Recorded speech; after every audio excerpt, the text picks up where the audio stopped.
Special Report with Areva Martin.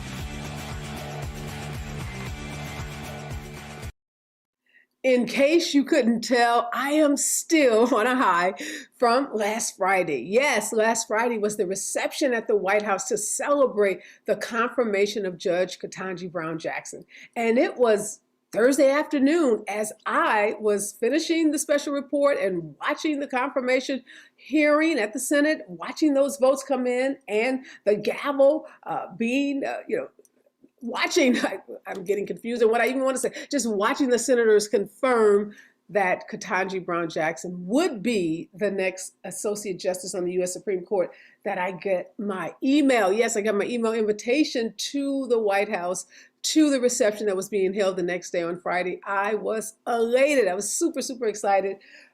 Just could not imagine having an opportunity to join the folks who I knew would be gathered at this really auspicious event to celebrate Judge Ketanji Brown Jackson. I had to jump into planning mode. I had to rearrange my whole schedule. I was planning to be at a talk later that night for the American Heart Association. I was supposed to give a speech.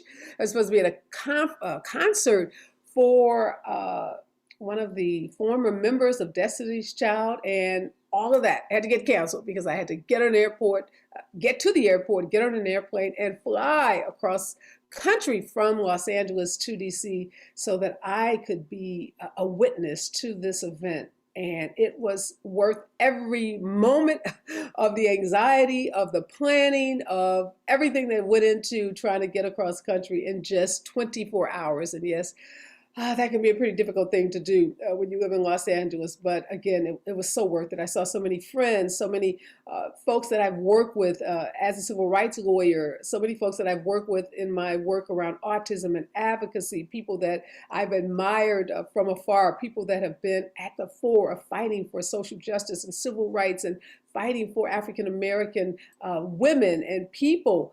To be elevated in the way that we're seeing Judge Ketanji Brown Jackson be elevated. And I'm super excited because my first guest today was someone that I ran into at the reception. Yes, her name is Dean Angela Onwuachi-Willig. She is a dean at Boston University Law School. She's also the author of According to Our Hearts, Rhineland versus Rhinelander, or Rhinelander versus Rhinelander, and the Law of the Multiracial Family. Good morning and welcome, Dean. Good morning. I'm delighted to be here. Excited to be here. Just by chance, you and I ran into each other on the south lawn of the White House as everyone was gathering to celebrate the judge. There's a picture of us. I'm leaning over your shoulder and just all the excitement. So I'm super happy to have you with me today because you have been so instrumental, I would say, in, and like so many other lawyers across the country and professors who have written letters promoting and advocating for the confirmation of Judge Jackson. What was it like for you to be at the reception on last Friday? It was phenomenal. Let's be honest first. I was fangirling all over you, Areva. I think we were doing that. Everyone was fangirling throughout the day. But it was amazing. It was just, it was a perfect day. It was a beautiful sunny day. Everybody was so happy. Everybody was friendly. I mean, there could not have been a better moment. It could not have written that moment. It was just beautiful in so many ways. And it was a pure celebration. Phenomenal. Yeah, I don't know. For me, I felt like I was at a homecoming, a family reunion, a school reunion, because of course we've been in lockdown because of COVID. So we haven't seen people, and I live on the West Coast. So lots of you folks who are on the East Coast, I don't get to see that often anyhow, but being able to just see folks and hug and touch and do things we hadn't been able to do for 2 years, I think even made it extra special. It was absolutely. I think also, the moment that it was coming out of the pandemic, it was the first time for a big gathering. I think it made it all the more special. And it made it special because everybody on that lawn had been working so hard to make sure that the confirmation happened. So, when Justice Jackson, love saying that, said, we made it, it really did feel like we made it. We were all pushing for that moment, and just such a proud, joyful moment. So here I was with my little phone, my camera, my everything, trying to videotape the speeches. But at the same time, I had to stand up. I had to give standing ovations. I had to clap. So, of course, I'm emotional. So there's so much going on. So I got some okay video. I just want to show this super fast clip that I got as our Vice President Kamala Harris came out, because she was the first person to take the podium to speak. So let's just look quickly at my little shot on my cell phone video of the Vice President. For the confirmation of the first Black woman to the United States Supreme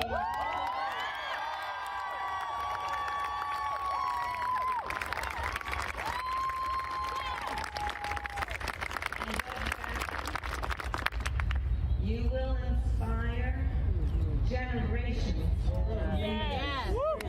They will watch your. And I love that clip because even though I'm spanning the South Lawn, it just shows the excitement. So like every word, every sentence spoken by all three of the speakers, we're clapping, we're cheering, we're standing up. So excuse the shakiness in my hand because I'm videotaping and I'm clapping at the same time. Not easy to do. It was really just a historic moment. I mean, I remember when President Barack Obama was elected. I never thought I would see that in my lifetime. I remember when Kamala Harris was elected. I never thought I would see that in my lifetime. So to see a Vice President Kamala Harris, first Black woman, first South Asian woman, first woman VP, to be there to introduce the first Black woman on the Supreme Court, it was just perfection, just perfection. And Justice Jackson was also just so inspiring, so moving, so clearly humble, so clearly brilliant. And, you know, I think really just overwhelmed too with emotion at the moment and at the experience. So it was just perfect. I don't know if there's another word to describe it other than perfect. Yeah, you know, that image of, so I was telling, of course, I've had to get the play-by-play to my family, to my friends of like every moment. My daughter, I have two daughters at Columbia Law School. So one of my daughters, Morgan, asked, she says like, Mom, since they televised the entire event, why did they have people there? I'm like, why did they have people there? It's like, because it's our house. It was our moment. And there's nothing like crowds. So you don't want to be sitting in front of a sterile camera giving the speech of a lifetime without anyone, you know, there to applaud, to, you know, give you the roar of the crowd, which is what we had throughout that entire presentation. But, you know, that image of, you know, first of all, there's the first lady and the second gentleman who, as you know, walked out. So that image of having a second gentleman, the first ever in this country. And then the president, the vice president, and the associate justice walking. So here's Biden flanked by these two Black women. That image, I mean, I don't know if we could have ever dreamed of that when Vice President Harris was being selected and, you know, she was put on the ticket. We couldn't have thought of, we're not going to just have one, we have two powerful Black women standing next to our president. It was amazing. Well, President Biden said he envisioned that moment. He saw it clearly. And so he saw it clearly, I suppose, when he chose Kamala Harris as a VP, and he saw the moment clearly when he decided that he would nominate a Black woman to the Supreme Court, and he chose a perfect candidate, and Ketanji Brown Jackson. Yeah, let's talk about that speech. You mentioned it. So Ketanji is not a speaker in the vein of like a Martin Luther King or a Baptist minister. So that's not her oratory style, but she's a very powerful speaker. And there were two lines in that speech that just resonated with me, and I just repeat them in my brain over and over again. And the one was when she was talking about her parents. And she said, from one generation, from segregation to the Supreme Court. That line, and I interviewed Michael Eric Dyson, Professor Michael Eric Dyson, yesterday on a radio show, and he repeated that. So I think that line just stuck with everyone. How did that line strike you, Dean? That line was really, I mean, waterworks is one way to describe it. It was an amazing description. I think it very much came, you know, aligned well with what President Biden said about, how do you describe the United States in one word? Possibilities, right? To go from, one generation, to go from Jim Crow segregation, to go to having your child be the first Black woman on the Supreme Court. It's phenomenal, only in the United States. And I love, there were so many moments too. I think people recognize also the triumph of her parents. When they walked out, that whole lawn stood up and applauded them, not only for what they did in raising her, but in what they did in their own lives, right? And I think she acknowledged the work that they did, right? She acknowledged repeatedly that she was, really somebody crossing the line, finishing the race, right? That so many other people didn't have the opportunities that she didn't have, and she was standing on their shoulders like we all stand on our ancestors' shoulders. And so I love that too about her. Very humble, also acknowledging, right, that she didn't get there alone, that there were people for generations before who had really enabled that particular moment for her to be confirmed to the Supreme Court and for us to be celebrating her. Yeah, she never misses an opportunity to acknowledge her parents, her brother, her family, and how instrumental they were in her accomplishments. I love that about her too, her humility. It just shines through whenever she speaks, whenever she takes the podium at the confirmation hearings. And that my second favorite line, of course, the poem by Maya Angelou, standing in front of that White House that was built by slaves, and for her to quote that famous line, "I am the hope and dream of the slave." I think the whole crowd just about lost it. Yeah. Because I don't know if we've heard many people talk about slaves on the West Lawn of the White House in a way that she was talking about. Absolutely. Being the manifestation of what slaves dreamed of as they fought for their liberation and their freedom. Put that in context for us, Dean. I think it was the perfect, I was so glad that she used that poem. Maya Angelou's words are beautiful just on their own, but especially beautiful in that moment. I think that in so much of the ugliness that we saw in the hearings, some of what got lost was what was really at stake, how critical this moment was. The Justice Jackson is a direct descendant of people who were brought here involuntarily to the United States, forced to work in fields, brutalized in all the worst ways, and continually subordinated through law and violence for generations. And yet her family persevered, she persevered, all the people in the audience persevered, and we were able to get to that moment, despite, all the ugliness, including the recent ugliness of the hearings. Yeah, I wrote a piece for Ebony that was published, I think it was on Thursday or Friday, talking about how she persevered despite the ugliness. And you bring that up, and I don't think we can have this conversation without talking about that. This was supposed to be an easy confirmation hearing. You were replacing one Harvard graduate jurist, federal court judge with another. Happened to be a different gender, happened to be a different race, but resume wise, they kind of line up pretty similar in terms of what they had done in their legal career. So this is supposed to be a pretty easy confirmation hearing, but this was anything but easy. And and I know you were a part of a group of, was it deans or law professors that wrote a letter encouraging the Senate to confirm her. How did you, what was your reaction, I guess is the better question, as you watched the ugliness of those 2 days? Yeah, my reaction was, both, disappointment, but not surprised, not shocked by it.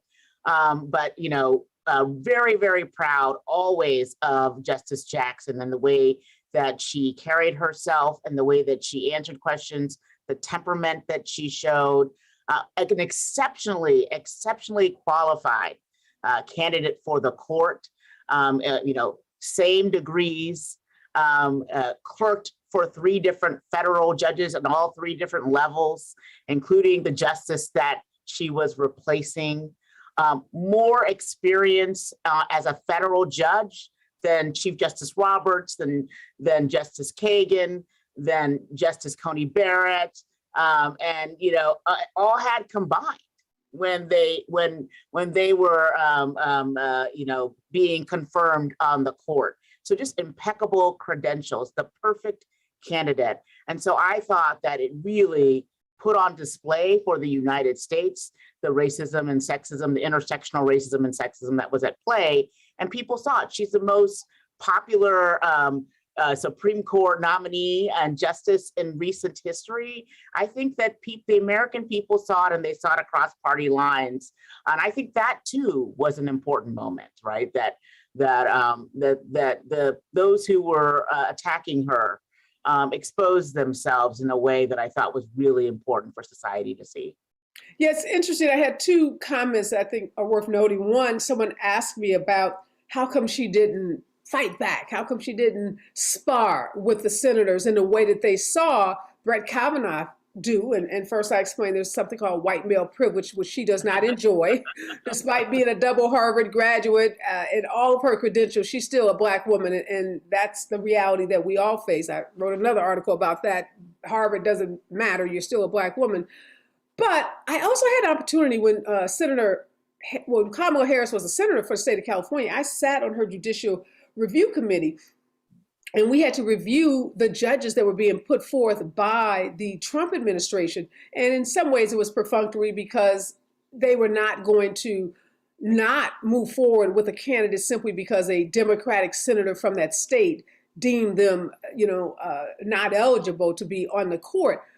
But yet, it was really important that we did our jobs and that we were thorough and that we vetted these candidates. And judicial temperament was one of the things that was most important to us as the reviewers of these candidates. And I tried to explain to people what she demonstrated was exactly what you want from a judge.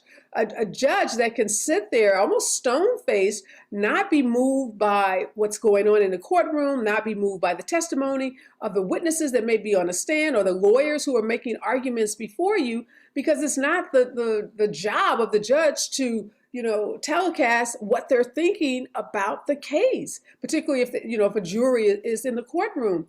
And I think that got lost on a lot of people, is that what she did throughout that horrific experience was demonstrate why exactly she was perfect for the court versus Brett Kavanaugh, who had a complete meltdown and bamming on the table and showing the opposite of what you want from a judge, which is a judge who can be composed even under tough circumstances like both of them faced. What do you make of that? Because a lot of folks are talking about that composure in that way, which I think is so important. Absolutely. I 100% agree with you. Number one, that she didn't have an option of losing her temper or showing extreme emotion in the way that Justice Kavanaugh did during his hearings. There are a lot of stereotypes that would have been imposed upon her: the angry Black woman, right? The sassy Black woman. All of those, right, would have been imposed on her if she had acted in the same way. And in fact, we heard some of that, right? We saw some people who were writing that she was uppity, she refused to answer questions, right? So even though she was, stone-faced, even though she was calm and collected as she responded to many ludicrous questions, she was still, right? Still some of those stereotypes were thrown at her. And I absolutely agree with you that she showed that she had the temperament, she had the demeanor, she would be a rational thinker, would not be swayed by emotion when she was speaking. Perfect, wonderful job. So proud of her. And she did it for nearly 20 hours, which is incredible. Yeah, I have a question for someone I want to ask you that's viewing right now. And, Holly and some of those senators that really went in on her judicial record of sentencing, which Amy Klobuchar, I think, did an excellent job of demonstrating how her sentencing of defendants in her courtroom were no different than some of the other judges that had been approved by that same Senate body. But they spent all this time on just kind of that small part of her record. Do you think there was any way that that could have been handled differently on her part?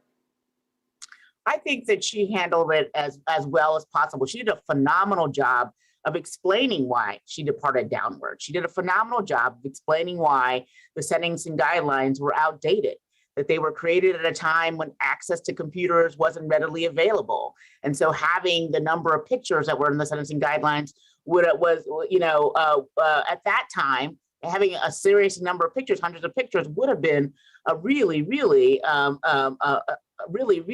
harsh, offensive crime.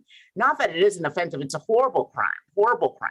Child pornography crimes are horrible, but that technology changed it. I thought she did a phenomenal job. I think she also showed that she was somebody who was not only smart and a careful thinker, but somebody who could explain really complex ideas to the public in a way that was accessible. I think that a number of the senators, including Senator Klobuchar, really did a great job of showing she was exactly in the mainstream, that she was precisely in the mainstream, and that other federal judges agreed that these guidelines were outdated and too harsh. And most people were departing downward in the same way that she was when they were issuing sentences in those particular kinds of child pornography cases where they aren't producing the child pornography. And what did you make of this whole line of questioning, somehow trying to undermine the credibility of public defenders, and somehow that if you are a defense attorney, and here's the hypocrisy, Lindsey Graham and many of those senators have been criminal defense attorneys, not public defenders. So not working for the government and getting the pay that we know public defenders get, but working for private defendants who have lots of money, many of them, that can pay huge sums, but somehow trying to equate a defense lawyer who defends someone in a criminal trial as being an apologist for the criminal or being somehow a promoter of criminal activity. We've never seen that distortion before. Yes, absolutely. It was really an insult to our system, our judicial system, which is a system that says that every person whose liberty is at risk has a right to an attorney. And it also says that people are innocent until proven guilty. Right? Those are really core principles, and the attacks on Justice Jackson were were really direct attacks on those really, really clear values and principles. It showed that our country has really gone from a country where people are, when they're charged with a crime, already convicted in the minds of so many people, that, as you pointed out, that people who are poor, indigent, and need the defense are not given the same respect as those who have the ability to pay, right? That those who had defended people for money, which one could say is actually, worse, right? If you want to, then defending people who cannot afford representation. I think it revealed a lot about how we think about, number one, people who are charged with crimes, how we think of people as being guilty right when they're charged, and how we think about people who are indigent. It revealed a lot about that. And it also revealed that we weren't really upholding the values of our justice system, which says that if you have two people on opposing sides, that is the way that we get to truth, right? And Justice Jackson was making sure that we were more likely to get to the truth in those cases by being a public defender and representing those who otherwise wouldn't have representation. By holding the government accountable, she was upholding the values of our system.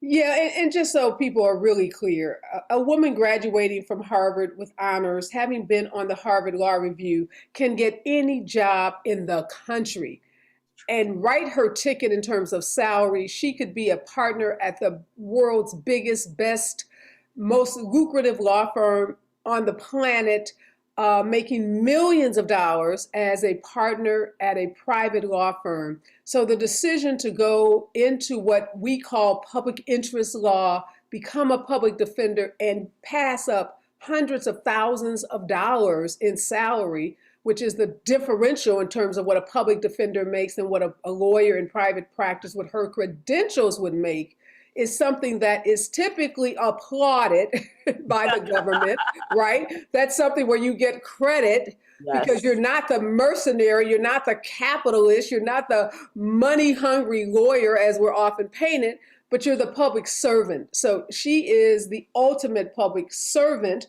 And then to even go onto the bench, again, prestigious, no doubt, being a federal judge, but again, someone with her credentials could be earning, 20 times, 1,000 times more in private practice. So I don't want folks to somehow get that twisted that being a public defender was bad. No, being a public defender was admirable, was honorable, and something public defenders' offices around this country wish that they had applicants like Ketanji Brown Jackson that would apply. And unfortunately, as we know, sometimes those offices end up with candidates who can't find jobs in the private sector, end up, and not to, cast aspersions on those jobs or those lawyers, but we know in the legal community, those jobs are not often thought of as the plum jobs coming out of law school. So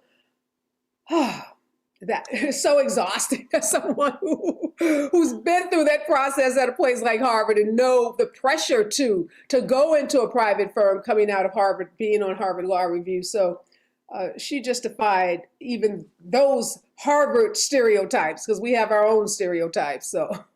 Right. Absolutely. No, absolutely. Excellent point. She could have been making significantly more money, and yet she chose to represent those who are most vulnerable in our society and to help those who are most vulnerable in our society get important service and representation when their liberty was at risk.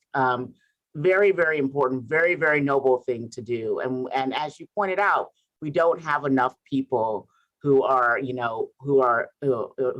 striving to do that directly out of law school. And so that is really, really an important point to make.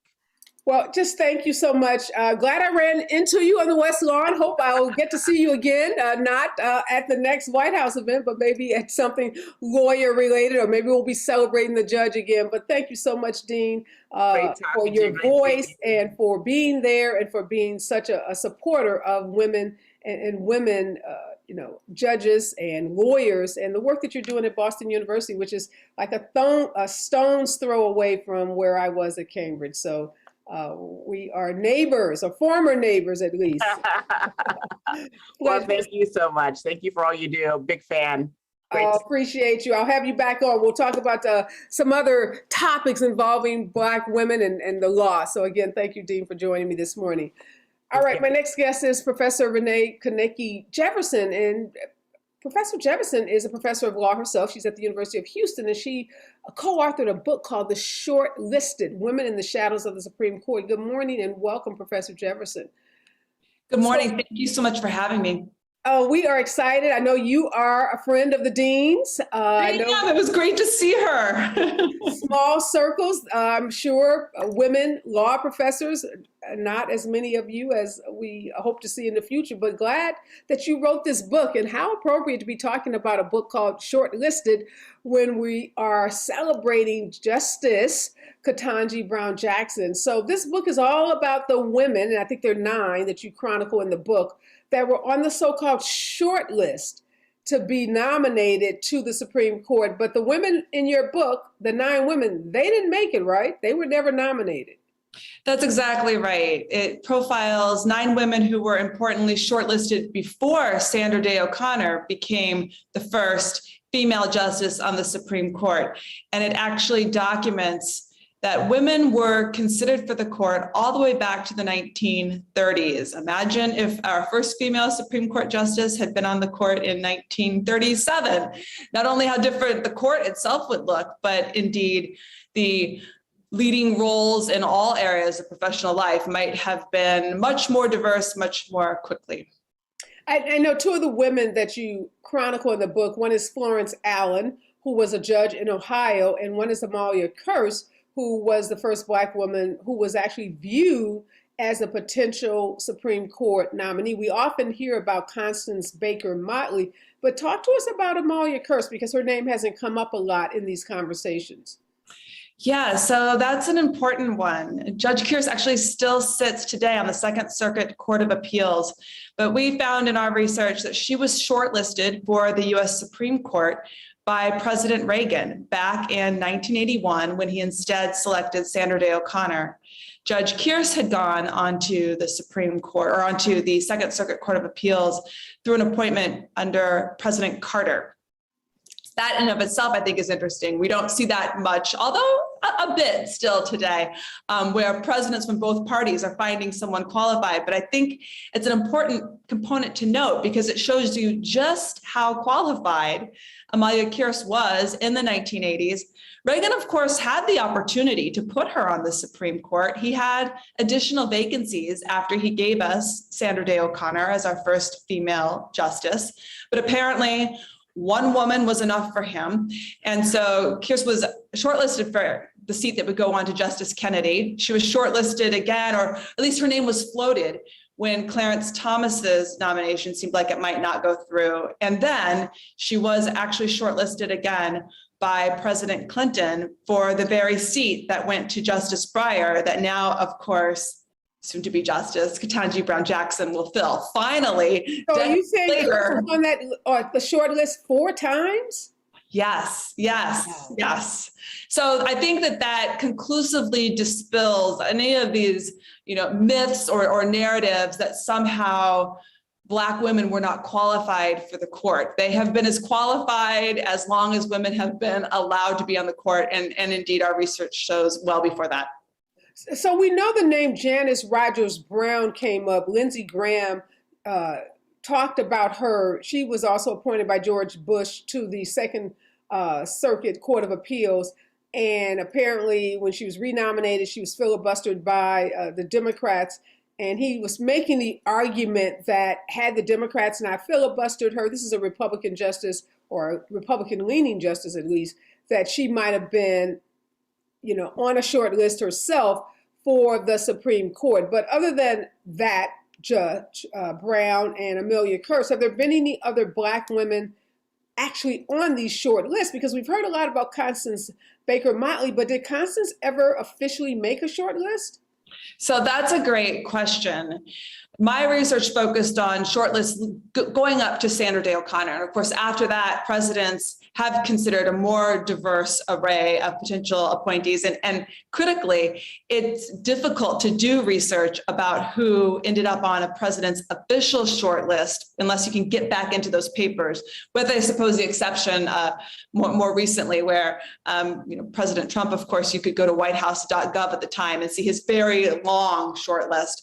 But to your question about Constance Baker Motley, her name was regularly floated especially by groups supporting women, supporting minorities. And I saw her name in presidential archives, but it never landed on a president's official shortlist. And in my research, I was looking for either the actual paper, and Gerald Ford had like a shortlist scrawled out, or a report in the media. Nixon leaked his shortlist with 2 women on it, mostly for getting political points for himself, or it had to be something that one of the president's advisors confirmed. I think the reason why we didn't see Constance Baker Motley, because to be sure, she was more than qualified. She had all of the same qualifications as Thurgood Marshall, who was her mentor, and her many thought that she would go on to take his seat on the Second Circuit Court of Appeals and then eventually be elevated as a justice on the Supreme Court. I believe that just reflects the additional barriers and burdens that minority women face when they are trying to navigate these positions of power, whether it's on the Supreme Court or elsewhere in professional life. So the Second Circuit Court of Appeals, let's talk about that for a minute, because that has been considered the feeder court to the Supreme Court. And the DC Circuit as well is considered a feeder. And the Second Circuit. Okay, so the DC Circuit, let's talk about the Circuit Court. Lindsey Graham voted no for Ketanji, even though he voted yes for her for the DC Circuit Court of Appeals. So that's the Court of Appeals. I correct myself. That is seen as the feeder court to the Supreme Court. Both appointments to those courts are lifetime appointments, correct?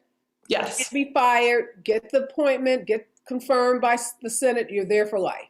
Yes. Retire or die. your choice. Well, not the death, but the retirement. How is it that Lindsey, who voted like for the last 17 years, he's approved all of the Supreme Court nominations, including Obama's two, Kagan and Sotomayor. He voted yes for those. Obviously, the three for Trump, but no for Ketanji. What's the difference? So if I'm good enough for this DC circuit, which is like the holy grail in some ways, why aren't I, in Brown Jackson's case, good enough for the Supreme Court? Well, there is no difference. And of course, she's more than good enough. If anything, she was even more qualified for the Supreme Court because she had the experience on the DC circuit before she was elevated. And so his no vote was nothing but, some might say politics. I would say politics, racism, sexism, all of it combined. And really, I think him trying to send a message perhaps for the campaign trail in the future, rather than actually voting on the substance and the merits of her qualifications to sit on the Supreme Court. Yeah, and it seemed to be a lot of bitterness and retribution, like, you all were mean to Brett Kavanaugh, you Democratic senator, so I'm going to be mean to her. I mean, it was a lot of petulant, childish behavior on his part. I mean, he stormed out and, all the screaming and breaking the rules by talking over the time that he had allotted. And, he kept bringing up with Judge Jackson, what if they sprung this on you the way they did Brett Kavanaugh? Somehow she was responsible for the action. The whole thing was so silly and offensive, really. If anything, in terms of treatment, Lindsey Graham was acting like a bully and getting angry and hostile and storming out, much in the same way we witnessed now Justice Kavanaugh getting angry and even bullying and turning questions and especially during his confirmation hearing towards Senator Klobuchar in a very disrespectful way. And so I don't think that Justice Kavanaugh was mistreated at all in that confirmation hearing, but we saw that same kind of angry, blustering behavior, both from Kavanaugh when he was being questioned and then from Senator Graham as the questioner. And meanwhile, now Justice Jackson sat calmly, respectfully. It was really incredible how she endured what I think went far beyond the pale in terms of the kind of questioning that was appropriate in that setting, and really was bullying and antagonistic and inappropriate. Yeah, all the questions about the dark money groups that supported her, why would they support her? And we know all the dark money in the Federalist Society that supports the Republican nominees. It was really just incredible. The attempts to paint her as some kind of pedophile apologist, as if she, as a mother of two children, would somehow condone the conduct of these involved in pornography. Those kinds of attacks were just really incredible. Well, let's talk about back to the short list for a minute. Is it good to be on this short list? Because I don't know, do you even want to be on the list? Because most of these women, well, the 9 that you chronicle, they didn't move off the list. Yeah, it's a great question. I mean, on the one hand, in order to be selected, you've got to be on the short list. On the other hand, the short list can be used to undermine the very diversity it may purportedly be aiming to achieve.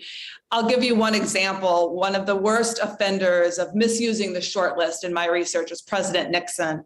So he allowed to be released to the media, and he was the first president to use the short list in this way.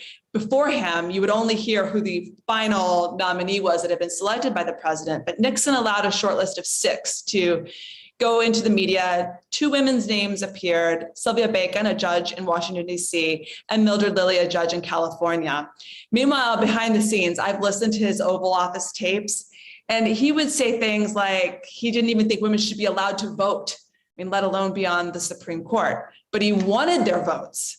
And so he used the short list to literally give speeches. I read the transcript of a speech he gave at a women's luncheon after he selected 2 men, ultimately, Justices Rehnquist and Powell, for the vacancies he was deliberating over at the time.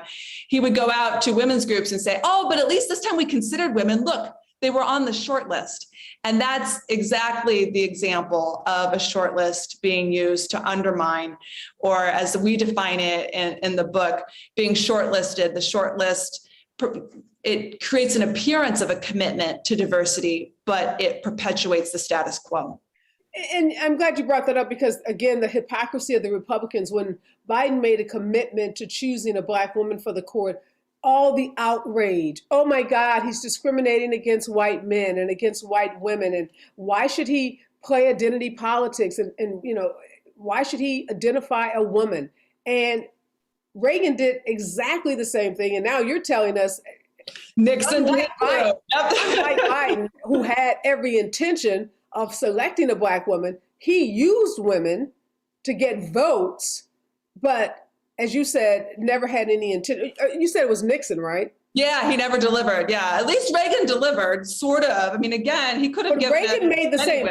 He made the same promise that he was going to select a woman before he selected Sandra Day O'Connor, and no hair pulling or about that. And now you're saying Nixon used women and pretended that he was going to pick a woman and never had any intentions of doing so.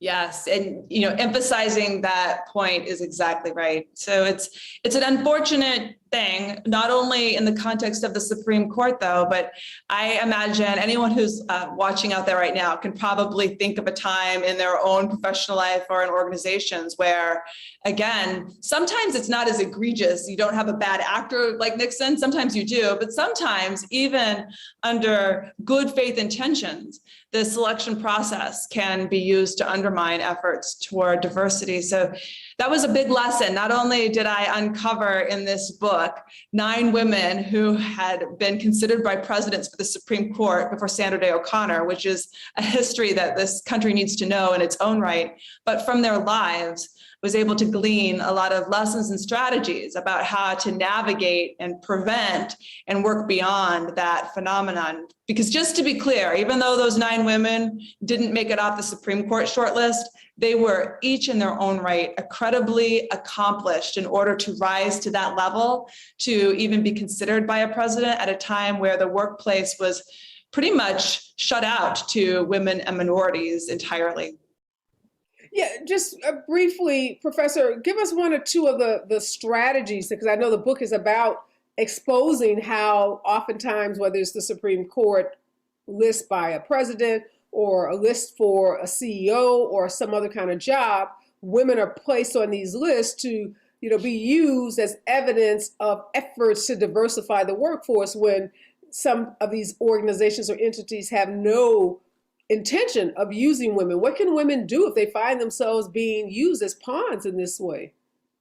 Well, I'm a favor of solutions that do not require the underrepresented groups to do more or be more or add to the additional burdens and hurdles that they already have to experience when they're trying to navigate pipelines, especially within the professions.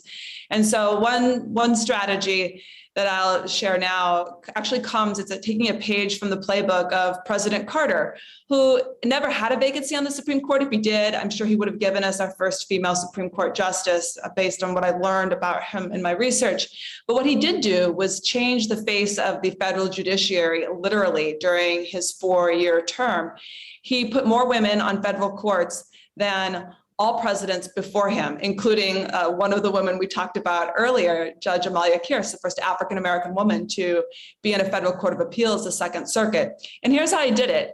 He came in and said, I'm not going to just select my judges based on who's in the room or who I know or who my close advisors are, but he created commissions across the country, 12. The commissions were diverse in makeup, women, men, minorities. They were charged with vetting applicants who were diverse, but most important, one of the qualifications to become a federal judge had to be a commitment to diversity.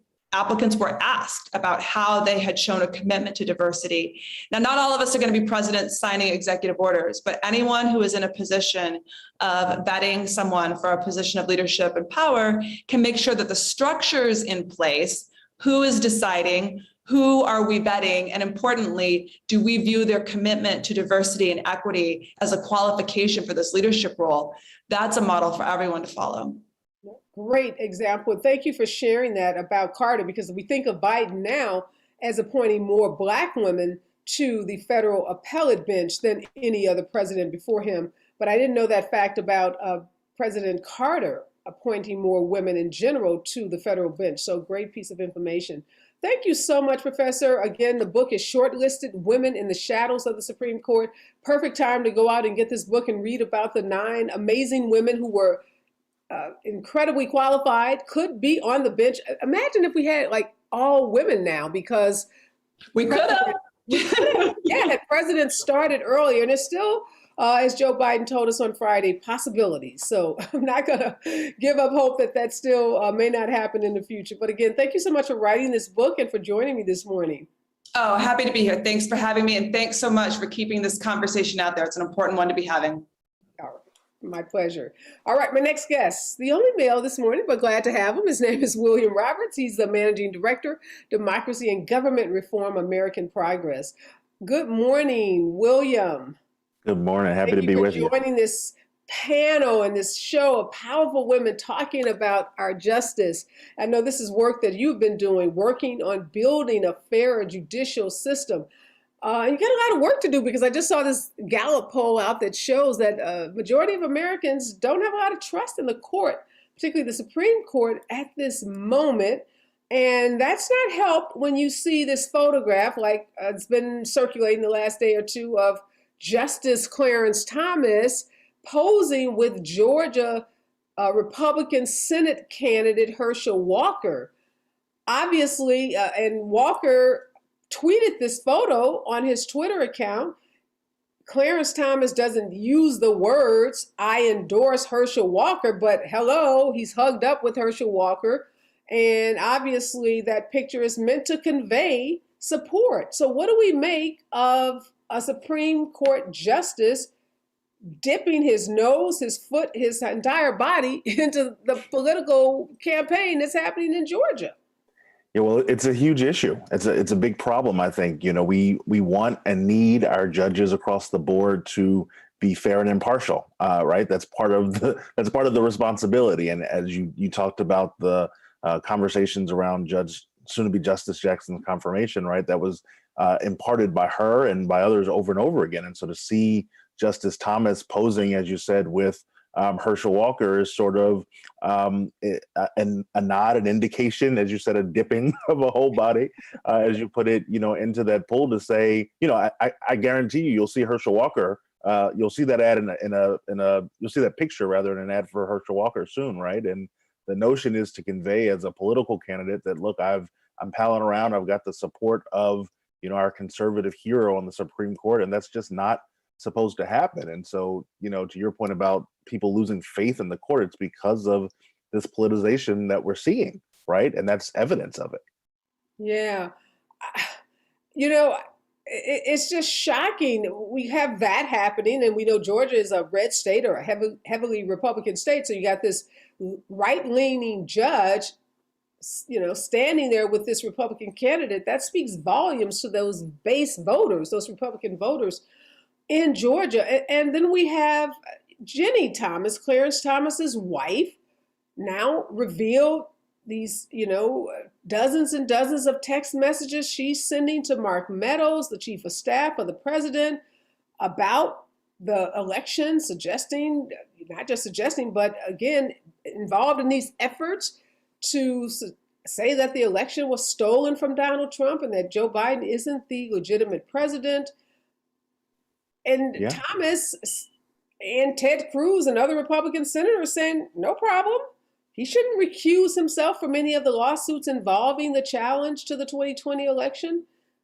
How does the court maintain any degree of fairness or perception of fairness if Clarence Thomas never recuses himself from these cases that involve his wife in some form or fashion? So, this issue really goes to the heart of the matter, right? And the credibility of the court. As you said, you have Jenny Thomas. And for folks who don't know who Jenny Thomas is, she is a high profile right-wing conservative activist and has been for many years. She was, and she's sort of at the the spear point of a lot of conservative efforts going even back pre-Trump administration, but certainly during the Trump administration, right? There's an effort in the Trump administration to, people might forget this because there was so much muck going on in the Trump administration, but to purge inspectors general who were trying to hold the Trump administration accountable. Jenny Thomas was part of that, sort of whispering in President Trump's ear about IGs that needed to be thrown out, right? And so now here you have, in the proof, right, of the text messages going to the president's chief of staff from the wife of a Supreme Court justice, essentially, advocating for the overthrow of an election, a coup that we know that attempted coup, thankfully not a carried out coup or a successful coup.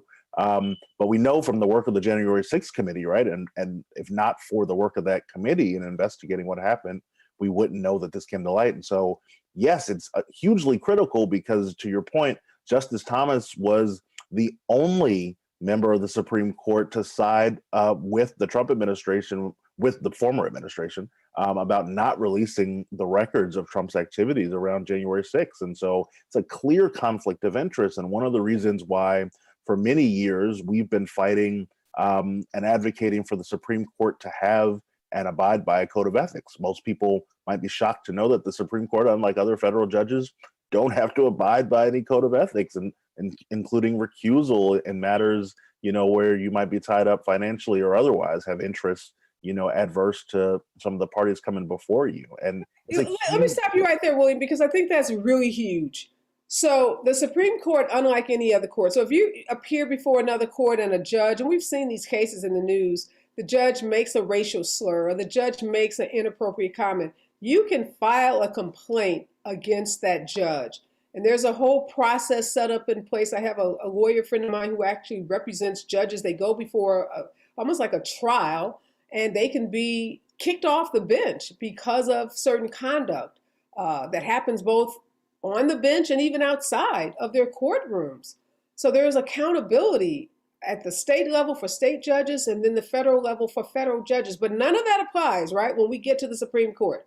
None of it applies. None of it applies. And there's no way, to transparently address potential conflicts, no way to resolve those things, and no way to build trust, right? That system that you talked about. So if a Supreme Court justice uses the N-word during an oral argument, so what? We're stuck.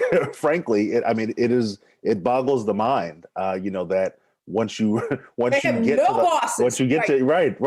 to our highest court, you are insulated for life. Right? They can be impeached. Can they be? Certainly yes. That the accountability measure is impeachment for Supreme Court justices. Yeah. But impeachment through the U.S. Congress. Through the Senate, right? The impeachment process, which is similar to the impeachment for the president, which we've seen twice recently. So yeah. What are the grounds? Do you know the grounds for impeachment?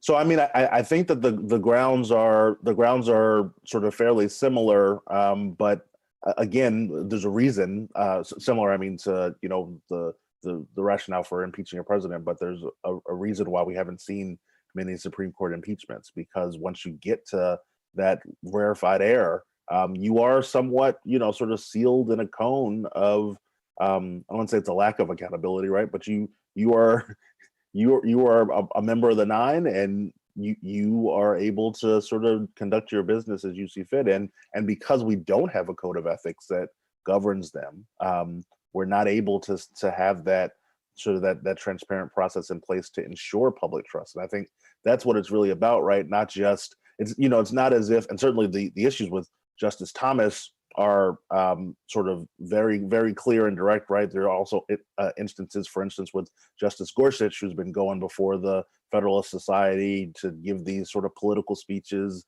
on the same day as Mike Pence and other candidates for office.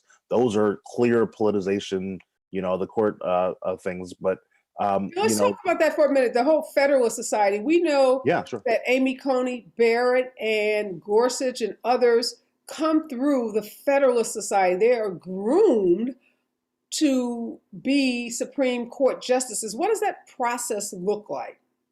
Yeah, and so I was very interested in hearing your last guest talk about the short list, right? Because we know in the Trump administration, particularly for the seat that Amy Coney Barrett filled, but also that Justice Gorsuch filled, President Trump, as he often did, said the quiet part out loud, that he was going to allow the Federalist Society, this sort of conservative network of, hyper conservative judicial philosophy and thought, that really has set up a pipeline going back to law schools, right? The Federalist Society, they have chapters in law schools as well as chapters around the country of conservative judicial thinkers, if you can call them that, right? But really, it is a fast track pipeline to get conservative justices on the court. And Republican presidents and Republican senators have sort of walked in lockstep with the Federal Society to fill the bench with lots of ultra conservatives. And we saw that, sort of fast tracking going on during the Trump administration. Yeah, as I said earlier, I was on that review panel for the state of California when Senator Harris was the senator here. And we were reviewing federal court judges for the state of California, for our federal district court. And these were all Trump appointees. So coming from that list, the Trump list, and I don't know if anyone on that list on their resume wasn't a member of the Federalist Society. As you said, dating back to law school, most of the candidates that we reviewed were proud members of the Federalist Society. Now, of course, in these review hearings, which are confidential, but, they're not going to influence how I decide, some pretty generic disavowing of, these ultra conservative ideologies, but very clearly they had been, as you identified, groomed and, going through this process, and they had made their way to, many of them have since been appointed to the federal trial courts and federal appellate courts. So, yeah, that process is, and we see Trump, as you said, took full advantage of it. So let's talk briefly. I'm running out of time, but this ethics process. We know that one of the senators, Democratic senators, has introduced some legislation. I think it was in 2019. The Connecticut senator introduced it, and now there's a renewed kind of cry to revisit this legislation that would put in place some kind of ethics guidelines or rules for Supreme Court justices. Any sense that legislation goes anywhere? I would hope so. I think, as we've talked about, every litigant deserves to have the confidence that the judge that they're coming before them is going to give them a fair hearing, that they're going to be unbiased, right? And so when we see these instances, particularly with Justice Thomas and Jenny Thomas, those kind of things sort of put Congress's feet to the fire, a little bit more on these ethics matters. I mean, what we're talking about should be, sort of something that's baseline accepted, right? For members of Congress to be able to say that if most of the judiciary has to abide by some code of ethics, that the Supreme Court should have to abide by one as well. And so, you see in Congress right now discussions going on, for instance, in a related matter around congressional stock trading and the ethical considerations there. And there's some bipartisan efforts and energy to put in place new rules to make sure that we can get rid of any appearance of impropriety. And that's what this is about. And so I'm hoping that that same energy can translate, because again, Justice Thomas, Justice Gorsuch, some of these examples that we're talking about are the exception, not the rule, right? We know for most of our federal judiciary, these are folks living up to the standards that we would expect. But these instances, high profile and lower profile, really do damage to that trust that we need in that third branch of government. And so I think Congress does have a responsibility to step up and help to restore trust in the judiciary. Yeah, I hope that happens. It's so funny. As family and friends saw that I was at the reception for Judge Ketanji Brown Jackson, I had one of my brothers asked me, did they take pictures? Did they allow you all to take pictures with her? And I said, absolutely not.